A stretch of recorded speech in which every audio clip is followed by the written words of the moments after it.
Kingsville's real estate market just did something that doesn't quite add up at first glance.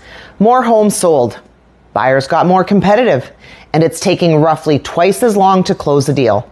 All three of those things are true at the same time.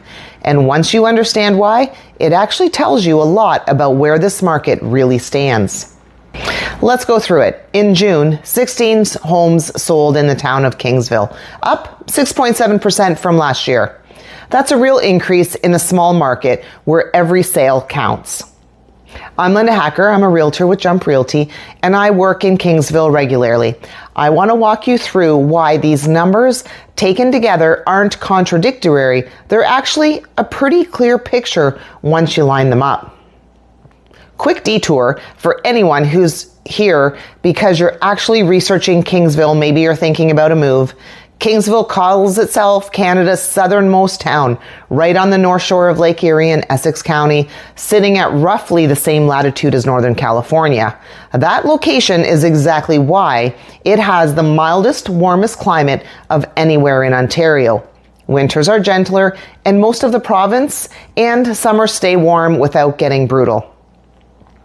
It's also less than an hour from Windsor and just under an hour from Detroit. So you get small town lake living without being cut off from a major city. That combination of climate and location is a big part of why Kingsville built such a strong wine and agricultural industry, and it's honestly a huge part of the draw for people that want to relocate here. New listings dropped 15.4% this June, down to 33.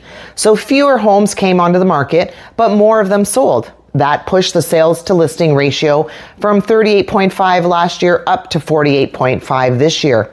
A meaningful jump. In plain terms, close to half of what got listed in Kingsville this June, it actually sold. That's real tightening. And it tells you demand, it didn't go anywhere. If anything, it's a bit stronger relative to the shrinking pool of new homes coming up for sale. Now, here's this part that seems to contradict that. Average sale price dropped 9% to $593,688. If demand is tightening, why would the price be falling? This is where the median comes in, and it's the more honest number here. The median price was $580,500. That's just down 1.1% from last year, almost flat. So the typical Kingsville home barely moved in value. The average got pulled down because fewer high-end properties happened to sell this particular month, not because every home in town lost value. And then there's the days on market, which nearly doubled from 13 last year to 26 this year. That's the piece that surprises most people, especially paired with a tighter sales to listing ratio. What I think is happening is a bit of two-speed market inside Kingsville itself.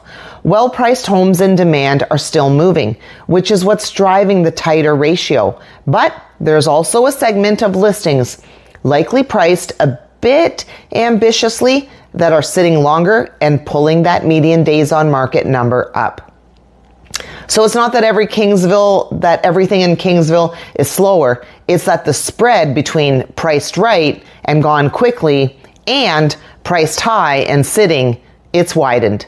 If you're a seller in Kingsville right now, that's the single most useful thing I can tell you. The homes moving quickly are priced to the real comparables. The ones sitting for a month or more are usually the ones testing a number the market hasn't confirmed yet. Given that median has barely moved, you don't need to discount aggressively. You need to price accurately from day one and let the tighter demand work in your favor. If you're a buyer, Kingsville still has genuine appeal and genuine demand. The wineries, the lake, the small town feel that keeps pulling people out of Windsor and beyond.